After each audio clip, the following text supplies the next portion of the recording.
Good afternoon, I am Joey Rapley and this is Solent Sports News. Southampton women are back at St Mary's this Sunday as they host Newcastle United in the Championship. They'll be looking to bounce back after 2 straight defeats since returning from the winter break. Millie Payne is live at the ground to tell us more. That's right, Joey. Last time out here at St Mary's, it wasn't a great result for Southampton women despite their record attendance of just over 7,000. A 2-0 loss to Sunderland, that was in the Women's Championship for their first game of 2025. However, I'm here with Ellen Rolls, PR and Comms Manager for Southampton Women FC. Ellen, we're going to start with the positives here. What about that record attendance you guys had for that game against Sunderland? Tell me a little bit about how special that was. Oh yeah, it was fantastic, you know, to see the crowds come out, especially in January when we know times are difficult.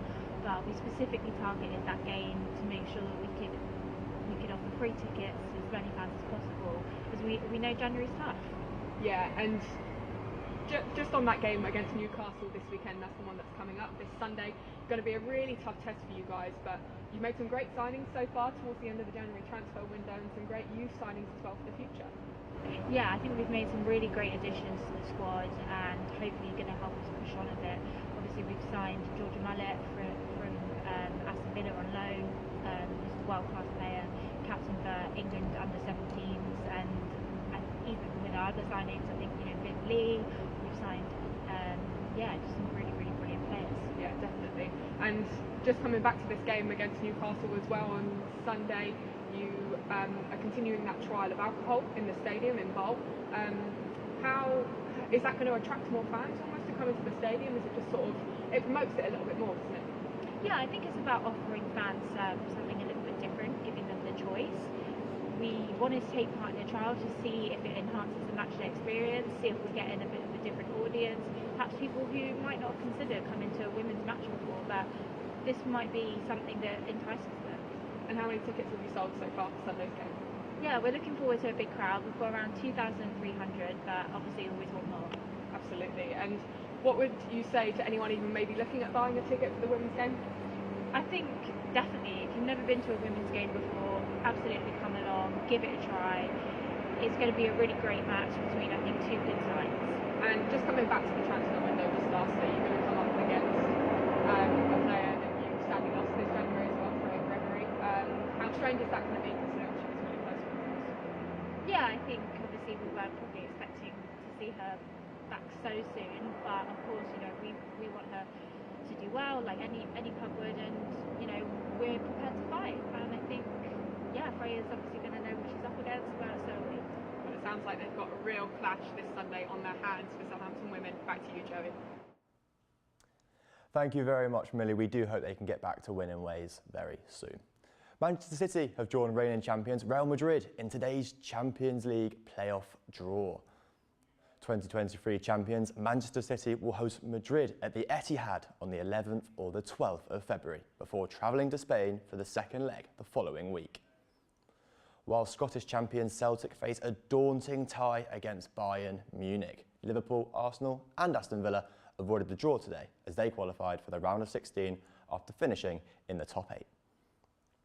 Now, from the bright lights of the Champions League to the world of walking football. Walking football is a sport synonymous with older adults, with it encouraging others to get moving whilst enjoying a sport that they love. Solent students Freddie Dorman and Millie Payne gave it a shot.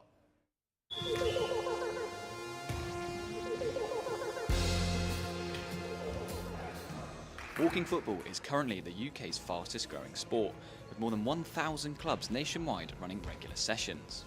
It's also one of the most inclusive sports, causing less strain on the body than the regular game. That's why the Solent University football management students decided to choose this sport for their new project. We've been coordinating a session to sort of help people who are currently inactive or aren't participating in sport in the local area, whether that be buck sports or whether that be competitive sport outside of university, even if it is something like walking football where they're not actually running a whole lot, but there is still benefits to partaking in physical activity. This event is also designed to help build a stronger bond between students and lecturers, something that the staff here at Solent believe is incredibly vital. I think in terms of fostering that community between students and staff is really important. Obviously, it's good for physical benefits, a bit of exercise as well. It's the sort of limited amount of exercise that I get. Yeah, I think it's a good way to foster that really positive relationship. And this event is designed for both staff and students. We decided to get involved to see what all the hype was about. Watching this side, Harry's supposed to be watching that side. Yeah! High five for that. Tell you what, I didn't realise how knackering walking football is. I'm so tired after just 10 minutes. Love the work rate, Millie. Sorry, it's walking. Ooh. We had a great time getting involved and felt so much better for it afterwards. And by the sounds of it, so did everyone else. Yeah, we had a feedback form sent out last week and it was overwhelmingly positive, so we hope to continue with the same outcome. Well, like I said, it's nice to just get away from the stress of uni work and just responsibilities in general.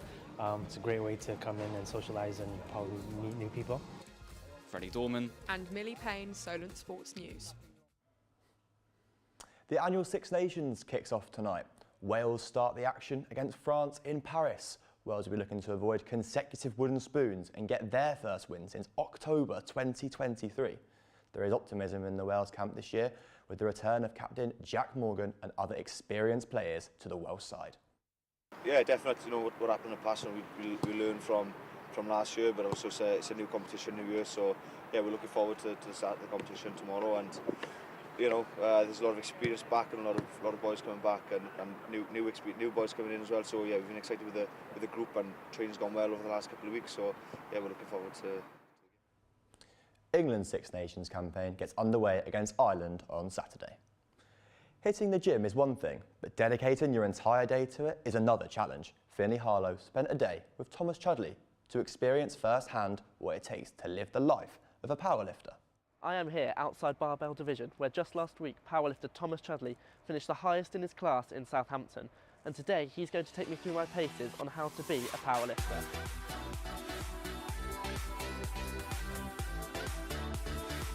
But before we lift any weights, there's one thing that you need to do first, and that's eat properly. Hello.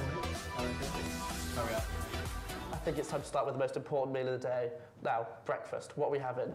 Oh, I think we should have some avocado, followed up by some eggs, and we'll layer that with some toast. What is it about breakfast that is so important for like a powerlifter to perform on the day? Well, I tend to train in the morning, so it's making sure I have a good breakfast that's going to give me a nice source of energy before I go and train. I quite enjoy eggs. Obviously, they've got a nice source of protein, choline, selenium, so sort of some good vitamins and minerals in there. There we have my typical breakfast. Enjoy. Thank you very much. So now we've eaten, sort of let that go down, and then we're ready to go to the gym.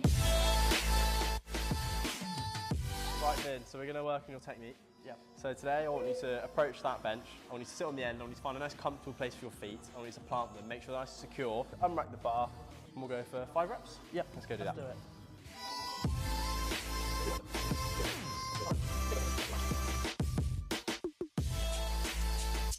Right, Finn, so we've done bench press. Yep. Now today in the programme we've got deadlifts today. Yep. So we've got the bar in front of us.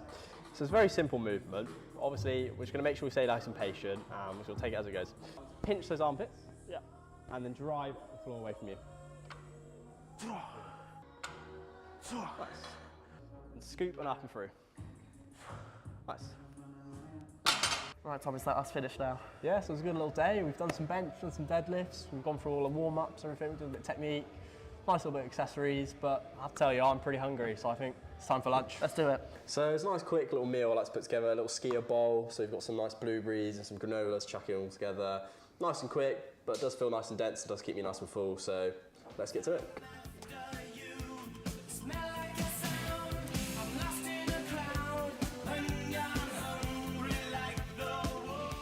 So we're gonna have this, let this go down, and then we'll go for a nice run.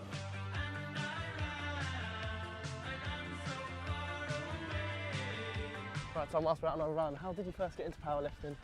So it was really through coming to uni and sort of joining the team at uni that I met other people in the sport and sort of kind of fell in love with it. I'd always really enjoyed the gym, and then it was sort of from there I just decided I want to take it a bit more seriously and kind of get into the competitive side of it. So before the gym was a bit more of like a hobby. I take it a bit more seriously, a bit like a sport. I've obviously kind of adapted my daily routine around that just to make sure, you know, I do everything sensibly and do everything seriously so I can perform the best I can. Right, should we kick on? Yeah, go for it. Right, we've done that, I'm ready for dinner. So it's a good little run. Yeah, let's go eat. Domino's? No, proper dinner. We've got a lovely creamy chicken pasta, 5 meal preps, quick, simple and efficient, gets the job done. Well, Tom, thank you for a great day and a great meal. I'm sure in maybe just a few weeks' time after your training, I will be competing against you soon. Yeah, let's hope so. Time to do it all again tomorrow. To men's cricket now. In India have finished their innings and they have set the target for England at 182 runs in their 4th T20 match. Saqib Mahmood was the pick of the bowlers as he opened with a 3-wicket maiden over. Have you ever thought about playing paddle tennis? Because now's your chance. Paddle Stars have opened up a brand new paddle tennis centre in Eastleigh. Jamie Somerville is there to find out what the hype around this sport is really about. Paddle is the fastest growing sport in the world, with celebrities across the world picking it up. Local paddle player Brandon at Paddle Stars in Eastleigh has even bumped into some of these interesting people since he started playing. I got friends in London, so I turned up, and there's an app called like Platonic, which is pretty good in London. So I joined on, and there was like a Ukrainian name that I didn't recognise, and then I got up, shook the guy's hand to play, and I was like, I think I recognise him, and it was Mudryk for Chelsea. So yeah, he spanked me. I don't know if I can say that, but yeah, he absolutely won the floor with me. With the sport growing so much, accessibility is key for a sport, and that is the case with paddle. Yes, definitely. I know it sounds cliche, but it's not hard to pick up, personally anyway. Like, you could pick up tennis, golf, it takes you a couple months to get into. Like, anyone who I know who's picked up a paddle racket, they understand it within 2 games of playing it, so. With the fascination of the sport sweeping the globe, head coach of Paddle Stars, Carlos, explains what he thinks started the obsession. It's the fastest growing sport in the world at the moment. And I think it has to do with the low barrier to get in. I think you can easily come to the sport for the first time and within an hour you could be rallying, and that would be impossible in other sports like tennis. We have, over 230 members at the moment, and it's really growing at a speed that we've not expected. Courts are busier each day that passes, and I would say if people are not a member, it's really hard to get courts now, especially on evenings or weekends. With Paddle Stars opening up in Hampshire, I wanted to know what their aim was with the club. Paddle club that is focused on paddle and has an interest in growing paddle and trying to provide the best facilities for the players. Well, there's no wonder the sport is growing that quickly if everyone is speaking about the sport like him. Jamie Somerville, Solent Sports News. On to golf now, and Northern Irishman Rory McIlroy hit a hole-in-one in the opening round of the Pebble Beach Pro-Am. The world number 3 achieved the second ace of his career on the par 3 15th. This I make no apology for, because here is how we did it. McIlroy, 15th tee at Spyglass. 119, 112 down the hill. Yeah. That's not a good line. How about that? Unbelievable, in the hole, flies it in, Rory McIlroy. I'd say that was a good line, Graham. Yep. From an eagle in the Gulf to an eagle in the sky, have you ever thought about doing some bird watching? Well, now's your chance, with the RSPB currently doing their annual Big Garden Bird Watch, where they encourage people to get outside and open their eyes. Our reporters Will Hewlett and Freddie Kilby got involved. Shh, you might scare them away. The birds, we're going to go bird watching, come on. A few of you might have known that last weekend was the RSPB Birdwatch weekend, but if you don't, there's still time to watch some birds. That's what we're going to do. Oh gosh, it's high. I've made it. Wow, what a beautiful day. We're here in Wiltshire to see if we can find any birds. January can be a little bit slow for sports, so we decided to try something different, something new that we haven't done before, something peaceful. And I'm keeping an eye out for any birds that we can see. The Royal Society for the Protection of Birds is a UK-based wildlife charity with more than 1 million members. The annual Big Garden Birdwatch is the UK's biggest citizen science wildlife survey. It encourages people to flee their nest and pick up a pair of binoculars. The birds counted so far is a mammoth 6,400,000 984,657. That's a lot of birds. In particular, the house sparrow. The house sparrow is winning at the moment with 867,000. There's been a lot of tits. Blue tits are coming in second with 722,000. And the mighty wood pigeon is third with 618,000. We didn't get much luck at our first location, so we've come down further into Wiltshire to Langford Lakes. Here they have over 160 species of bird within the area, and one of the more important ones and pretty ones is the kingfisher. Let's hope we can see one of them. Although it may not officially be a sport, it still requires fine attention to detail and great patience, regardless of their knowledge. You get people that don't know one duck from another, and you get people that can almost tell you the sex of different birds, just by looking at them. I'm Jeff Barber. We're at Langford Lakes. We asked Jeff why he enjoys spending his time here, and in particular, his favourite bird. I guess it's largely a blokey thing. So you do tend to get people of a certain age here, and you know what blokes are like when they get together. They put the world to rights and have a moan, a curmudgeonly sort of way. I mean, it's great when you can get a kingfisher in flight. They really do, make your day if you get a good shot. Like many twitchers, that's another name for a bird watcher. Mark has been doing his bit to help the bird population thrive in his own backyard. I've spent a number of years getting plenty of bird population into the garden, specialised feeders, that sort of thing. Like everybody else this time of year, the windows are fairly mucky because you don't wash them over the winter. Guess who had to wash the 2 windows that I was taking photographs out of? Bird watching, if you talk to some of these people, they've been doing it for a very long time and very, very dedicated. Well, we finished bird watching for the day and we've come to the Kingfisher Cafe for a coffee and a debrief of what birds we've seen. We have seen quite a lot, not as many as we would like to see, but it's been a great day and we hope you have a great weekend and you go bird watching. Let's hope for some more tips.